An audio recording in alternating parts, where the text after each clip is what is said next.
Nang inanunsyo ng Hilagang Korea na mayroon na itong bagong nuclear submarine, tuwang-tuwa ang presidente ng bansa, si Kim Jong-un. Sa wakas, nakasama na ang Hilagang Korea sa mga pangunahing manlalaro sa pandaigdigang geopolitik. Nagbigay ng kapangyarihan sa kanyang bansa ang isang submarine na may kakayahang nuclear at armado ng mga misil. Bahagi ito ng umuusbong na nuclear triad. Naisip ni Kim, kasabay ng pagpapakita sa buong mundo, na seryoso ang Hilagang Korea. Pero hindi maganda ang takbo ng negosyo. Bigo ang nuclear submarine ng Hilagang Korea. At muli na namang napahiya si Kim Jong-un. Bakit? Ang submarinong iyon ay naipit at walang silbi, iniwang nabubulok sa pantalan imbes na magpakita ng anumang banta sa mga kaaway ng Hilagang Korea. Noong Hulyo 17 ibinunyag ng Beyond Parallel na konektado sa Center for Strategic and International Studies ang mga satellite image na nagpapakitang hindi gumalaw ang nuclear submarine ng Hilagang Korea sa loob ng 2 taon. Ang bilang 841, bayani Kim Kunokay na siyang kauna-unahang diesel-electric ballistic missile submarine ng bansa o submarine na may kakayahang maglunsad ng ballistic missile ay nagpalipas na lamang ng huling 2 taon na nabubulok sa pantalan. Matapos itong ibunyag noong Setyembre 2023, hindi pa man lang nailulunsad ang submarine sa dagat ng matagal. Nagbunsod ito ng mga halatang katanungan. Pangunahing tanong dito, at pinakamadali ring sagutin, gumagana ba talaga ang nuclear submarine ng Hilagang Korea? Lahat ng ebidensya ay tila nagpapakita na hindi ito gumagana. O sa pinakamababa, kailangan pa ng submarine ng malawakang pag-aayos para maging isang epektibong sandata na maaaring gamitin ni Kim para sa hukbong dagat ng Hilagang Korea. Wala sa mga ito ang tila posible para kay Kim noong inilunsad ang kanyang submarine noong Setyembre 2023. Ngiting-ngiti si Kim habang dumadalo siya sa isang seremonya na idinisenyo para ipagdiwang ang pagpapakilala ng bilang 800 at 41 Hero Kim Kunokay. Ang seremonyang ito ay mensahe niya sa mundo. Mag-ingat kayo dahil ngayon ay may ballistic missile submarine na ang Hilagang Korea na kayang maglunsad laban sa kahit anong bansang itinuturing nitong banta. Pagkatapos, dumating ang realidad. Ang bilang 841 Hero Kim Kunokay ay hindi pa handang pumalaot ng opisyal itong inilunsad. Malamang alam na ni Kim iyon. Sa halip, inilipat ang submarino sa graving dock na matatagpuan sa shipyard ng Simpo. Kilala rin bilang dry dock, ang graving dock ay isang uri ng palanggana kung saan maaaring pasukan ng tubig upang lumutang ang isang sasakyang pandagat. Pagkatapos ay pinapatuyo ang tubig, kaya nagkakaroon ng pagkakataon ang mga manggagawa na gawin ang anumang kailangan nilang gawin sa sasakyang pandagat. Ang mga graving dock ay ginagamit para sa pagkukumpuni ng barko, regular na pagmamantini at paggawa ng mga bagong bahagi. Ang bilang 841 Hero Kim Kunokay na papasok sa shipyard ng Simpo ay nagpapakita na hindi pa handa ang bagong submarino ng Hilagang Korea. Pero malapit na iyon. O iyon ang akala ni Kim. Sa loob ng halos 1 taon, nanatili ang bilang 841 Hero Kim Kunokay sa shipyard ng Simpo. Makikita sa mga satellite picture, noong panahong iyon na abala ang Hilagang Korea sa malawakang konstruksyon at pag-aayos ng barko. Sabi ng Beyond Parallel, hindi pa kailanman isiniwalat ang mga detalye ng trabahong ito. Sinigurado ng Hilagang Korea iyon sa pamamagitan ng pagtatakip ng isang napakalaking security canopy sa kanilang bagong nuclear submarine para hindi makita ng iba ang kanilang ginagawa. Pagsapit ng Disyembre 2024 mukhang natapos na ang unang yugto ng trabahong ito. Yun ang maaaring ipalagay, lalo na't inilipat na ng Hilagang Korea ang kanilang submarine sa secure na boat basin sa Simpo South Shipyard.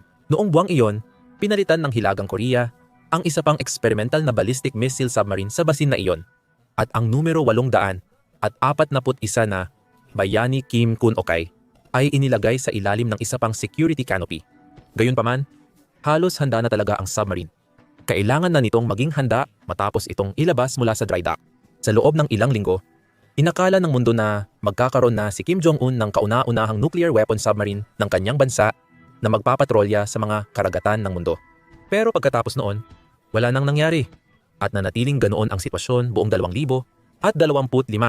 Ayon sa Beyond Parallel, ipinapakita ng mga satellite image na may petsang Mayo 30 na ang number 841 at 41 Hero Kim Kunokay ay nasa eksaktong lugar pa rin. kung saan ito inilagay ng North Korea noong Disyembre. Nandoon pa rin ang security canopy. Ang tanging nakikita ng kahit sino ay tila isang conning tower na sumisilip mula sa isang bukas na bahagi ng canopy. Mas lalo pang kakaiba, ayon sa outlet, ipinapakita ng ibang satellite images na kakaunti lang ang aktibidad sa secure dock mula nang dumating ang 841 Hero Kim-kun OK. Walang nangyayari sa bagong submarino ng Hilagang Korea. Wala ring engrandeng paglulunsad papunta sa dagat. Walang bakas ng aktibidad militar o paglalagay ng ballistic missiles na inaasahan mo para sa isang di umano'y kahanga-hangang submarino. Sa halip, ang barko ay basta na lang nakatingga sa isang siguradong pantalan na walang sino mang nagtatrabaho dito o sa paligid nito. Kung titingnan mula sa labas, mukhang iniwan na ng Hilagang Korea ang kanilang revolusyonaryong bagong submarino, hinayaan na lang itong mabulok ng ilang buwan. Matapos itong ilabas mula sa dry dock ng Simpo Shipyard, ang tanging palatandaan ng anumang aktibidad ay isang hindi pa natutukoy na bagay na nakalagay sa dock katabi ng submarino ng Hilagang Korea. Katulad ng mismong submarino, ang bagay na iyon ay naroon na ng mahigit 5 buwan. Ano kaya ang nangyayari? Yan ay isang tanong na tila imposibleng sagutin. Ang bilang 841 Hero Kim-kun OK ay sinasabing isa sa pinakamahalagang deterrent asset ng Hilagang Korea, ayon sa United 24 Media, at nagdudulot din ng malaking banta sa sinumang bansa na susuway sa Hilagang Korea. Sa halip, halos 2 taon na itong natingga sa mga pantalan at tila hindi pa rin ito malapit na ilunsad sa dagat kumpara noong una itong ipinakita noong Setyembre. Hindi ito maaring naging plano ng Hilagang Korea.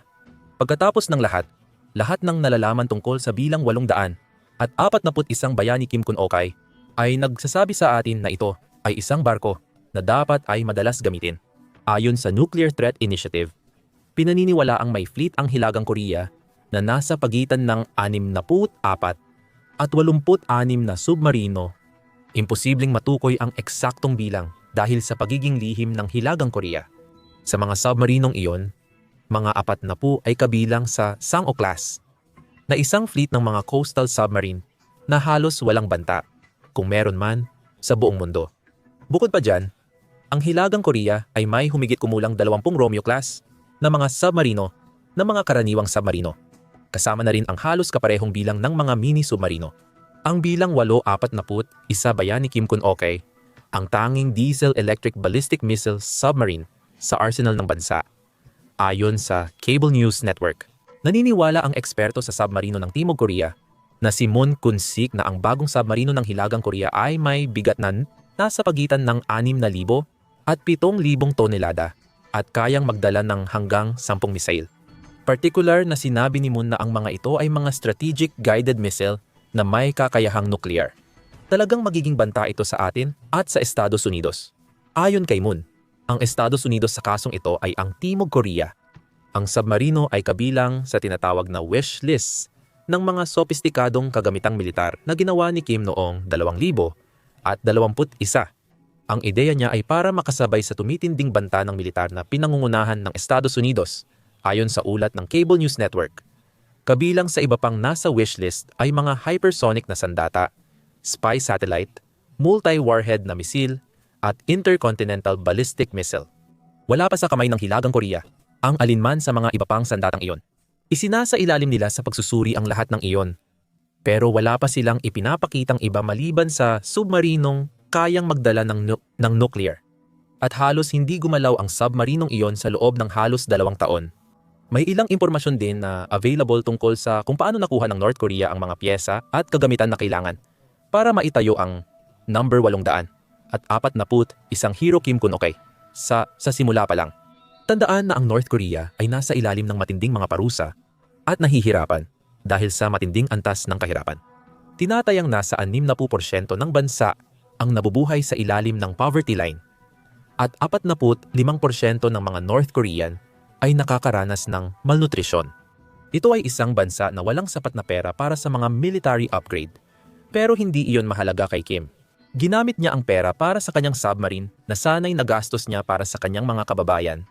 na nagpapakita na ang bilang 841 bayani Kim Kun-okay ay isang prioridad para sa kanya.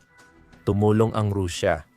Mukhang iyon ang pinakamalamang na paraan na tinahak ng Hilagang Korea para makabuo ng kanilang nuclear submarine, ayon kay Moon. Siya at ang iba pang mga analyst ay nag-isip na maaaring nagbigay ang Rusya ng teknolohikal na tulong para matulungan ang Hilagang Korea na buuin ang submarine, kapalit ng mga karaniwang sandata at sundalong ipinadala ng bansa sa Rusya para tulungan si Putin sa kanyang pananakop sa Ukraine.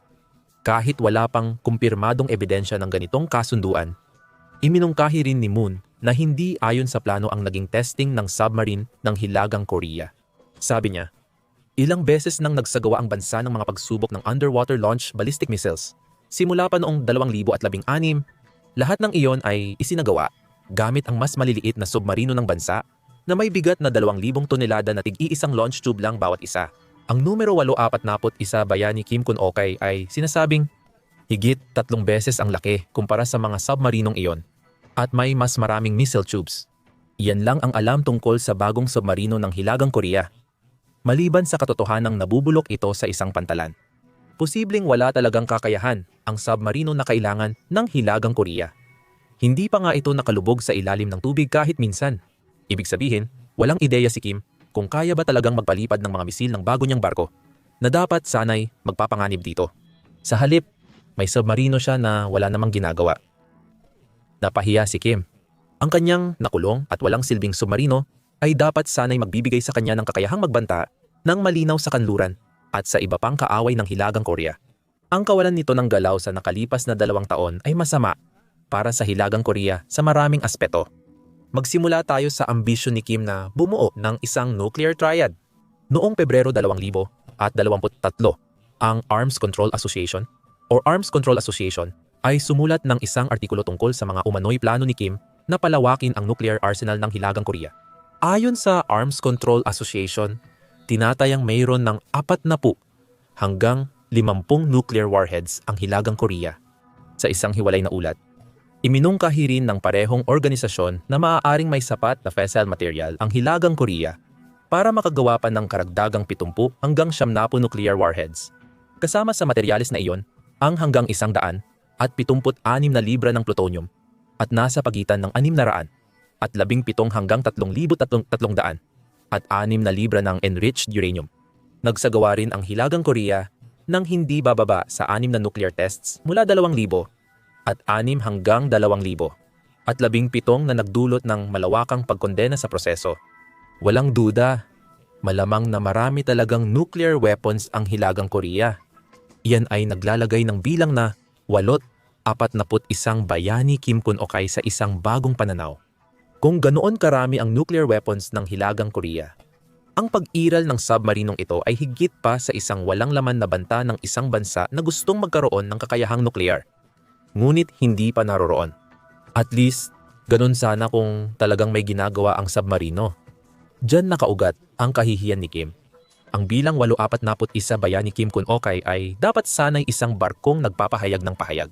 Ito ay nilalayong maging patunay ng patuloy na lumalawak na kapangyarihan ng Hilagang Korea, pati na rin isang direktang banta sa United States Timog Korea. At sino mang hahadlang sa landas ng Hilagang Korea. Hindi naman basta-basta nagtutulak si Kim na mag-develop ng mga bagong sandatang nuclear nang walang dahilan. Gusto niyang gamitin ang mga sandatang iyon. At ang bago niyang submarino ay inaasahan sanang magbibigay sa kanya ng paraan para magawa iyon. Ang bilang 841 bayani Kim Kun-okay ay inaasahang magbibigay sa Hilagang Korea ng palagiang banta, kayang maglakbay ng hindi natutuklasan. Ang submarino ay dapat magbigay daan sa Hilagang Korea na dalhin ang banta ng nuclear sa mga hangganan ng kalabang bansa. Pinapayagan si Kim na magbitiw ng mga banta nang walang pakundangan. Sa halip, naroon pa rin ito kung saan inilunsad ang submarino noong 2023. Hindi pa ito lumalabas para sa isang misyon. Hindi pa nga alam kung kaya bang magdala ng submarino ng mga nuclear warhead. Gusto ni Kim na magdala ito, lalo na ang maglunsad ng mga iyon sa anumang maaasahang paraan. Gusto ni Kim na ipakita ang banta ng nuclear. Ang meron siya, gayunpaman, ay isang barkong walang saysay na nagpapakita ng mga pagkabigo ng kanyang bansa at maaaring abutin pa ng ilang taon bago magbago ang alinman doon. Itinuro ng Beyond Parallel na tila walang itinakdang schedule kung kailan magiging operational ang submarino. Sinabi nito na inilarawan mismo ni Kim ang bilang 841 Hero Kim Kun Okay bilang unang anak ng dakilang layunin ng pagtatayo ng isang makabagong kapangyarihang pandagat. At layunin niyang isulong ang gawain ng pag-convert ng lahat ng medium-sized na submarino bilang mga attack submarine.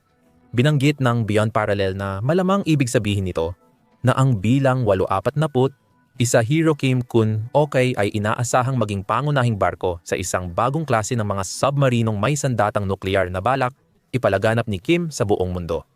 Hindi ito mahusay na gumaganap bilang isang leader. Sa ngayon, mukhang patuloy pa ring isinasagawa ang pagbabago ng submarino mula sa isang Type 3 attack submarine patungo sa isang submarinong may kakayahang nuclear na sinimulan noong 2023. Ang pinakamagandang senaryo mula sa pananaw ng Hilagang Korea ay matatapos ang pagbabagong ito sa loob ng susunod na 6 hanggang 12 buwan. Kahit iyon ay hindi garantiya na magiging handa na ang submarino para gamitin.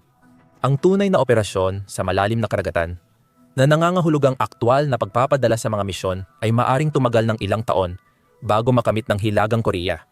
Kung ipagpapalagay na posible nga ito, napapalagay si Kim sa alanganing kalagayan. Ang tanging maipapakita niya, sa kabila ng lahat ng kanyang ambisyon, ay isang kalahating na-convert na submarinong may kakayahang nuclear na maaaring hindi pa magamit sa loob ng ilang taon. Oo, maaaring magsagawa siya ng isang paglulunsad ng misil habang nakalubog sa ilalim ng tubig bago matapos ang 2025 para sa layuning propaganda, ayon sa Beyond Parallel. Pero wala ring saysay iyon kung ang submarino na dapat magsagawan ng mga paglulunsad ng misil ay nabubulok pa rin sa pantalan. Malayo sa pagpapakita ng lakas, ang kapalpakan ng bilang 841 Bayani Kim Kun Okay ay dagdag na patunay lang na hindi pa handa ang Hilagang Korea na makipagsabayan sa mga pangunahing puwersang militar ng mundo. At iyan ang nagdadala sa pangalawang dahilan kung bakit nakakahiya para kay Kim, na ang bilang 841 Bayani Kim Kun Okay ay nabubulok lang sa pantalan. Ang submarino ay inaasahang isa sa mga pinakamahalagang yaman ng programang modernisasyon ng militar ng Hilagang Korea. Ayon kay Professor Terence Rowe Rigg ng Estados Unidos Naval War College na sumusulat para sa Korea Institute for Maritime Strategy, naging tampulan ng tukso ang Hilagang Korea pagdating sa hukbong dagat sa nakalipas na 20 taon. Ang surface fleet, kahit na marami ang bilang, ay binubuo ng maliliit na patrol vessel at karamihan ay limitado lamang sa mga operasyon sa baybayin. Karamihan sa mga barkong ito ay may mga weapon system at sensor na luma na at hindi kayang tapatan ang mga hukbong dagat ng Republika ng Korea, at ng Estados Unidos. Sabi ni Rowe, sinusubukan ni Kim na baguhin ang lahat ng iyon bago ang pagpapakilala noong 2023 ng barkong bilang 841. Bayani Kim Kun Okay ipinakita na ng Hilagang Korea ang 824 Yonggong noong 2016. Ipinakilala rin ang HALE underwater drone noong Marso 2023. Kaya nitong magdala ng nuclear warhead. Ang drone ay inaasahang magiging isa pang hakbang tungo sa modernisasyon ng hukbong dagat ng Hilagang Korea. At maraming dahilan kung bakit gusto ni Kim na makamit ang modernisasyong ito. Noong Marso 2024, ipinaliwanag ng diplomat na tila tinitingnan ng Hilagang Korea ang makabagong kalagayan ng militar bilang isang bagong Cold War. Kasama ng mismong Hilagang Korea, nasa isang panig ng digmaan na ito ang China at Rusya. Sa kabilang panig naman ay ang United States, Japan, Timog Korea, at iba pang mga bansang kanluranin na sumusuporta sa tatlong pangunahing iyon.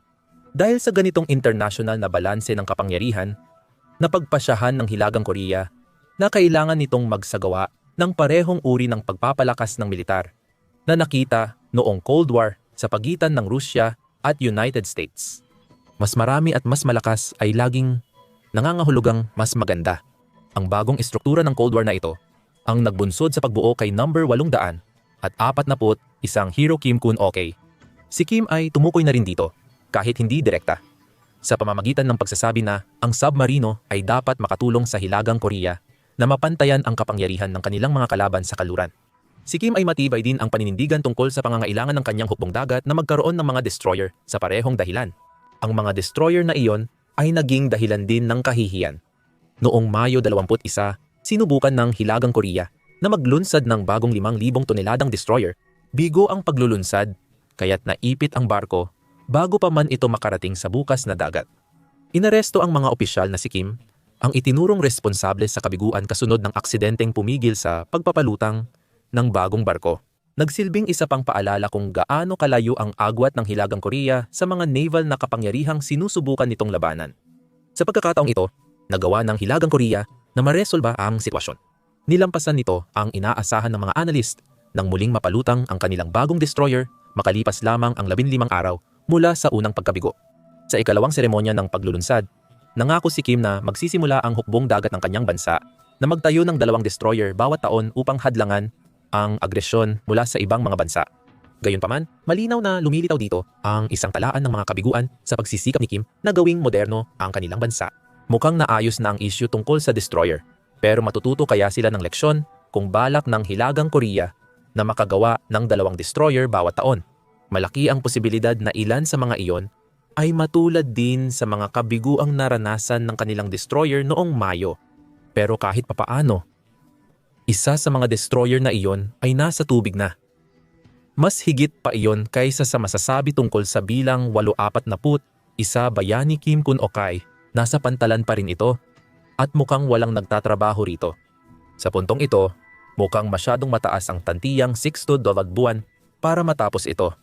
Umabot na sa puntong napakasama ng kalagayan na ang bagong submarino ng Hilagang Korea ay baka maging isang testing platform na lang. Ibig sabihin, maaaring mas tumagal pa ng ilang taon bago magkaroon si Kim ng submarinong kayang magdala ng nuclear na armas. Tungkol naman sa hukbong dagat ng Hilagang Korea, mukhang nasa parehong kalagayan pa rin sila mula noong inanunsyo ang bilang 841, Bayani Kim Kun-okay. Oo, tinatayang may 207 nakagamitan ang hukbong dagat na iyon at may kabuuang bigat na 143,300 na tonelada, pero halos 3 kapat ng mga kagamitang iyon ay mga barkong nagbabantay lang. Ayon sa ulat, 2 lang ang frigate ng Hilagang Korea, 4 na corvette at posibleng may 2 destroyer. Ang natitirang bahagi ng kanilang hukbong dagat ay mga submarino na hindi naman tunay na banta, kasama na ang sinasabing may kakayahang nuklear na submarino na hindi pa rin umaalis sa pantalan matapos ang 2 taon. Kaya, gagamitin kaya ng Hilagang Korea ang bilang 841 na Hero Kim Kun-okay? Tanging panahon lang ang makapagsasabi. Sa ngayon, ito ay lumulutang bilang isang nakakahiya na monumento ng modernisasyong militar na hindi naman talaga naaayon sa plano ni Kim. At si Kim ay hindi nag-iisa sa mga leader na may problema sa kanilang hukbong dagat. Ang kaalyado ng Hilagang Korea na si Vladimir Putin ay may sarili ring mga problema. Tapos na ang lahat para sa hukbong dagat ng Rusya, gaya ng ipinapakita ng aming video. Panoorin ang video ngayon at huwag kalimutang mag-subscribe sa Military Show kung gusto mo pa ng karagdagang balita tungkol sa paghina ng pagsulong ng Hilagang Korea tungo sa modernisasyon ng kanilang militar.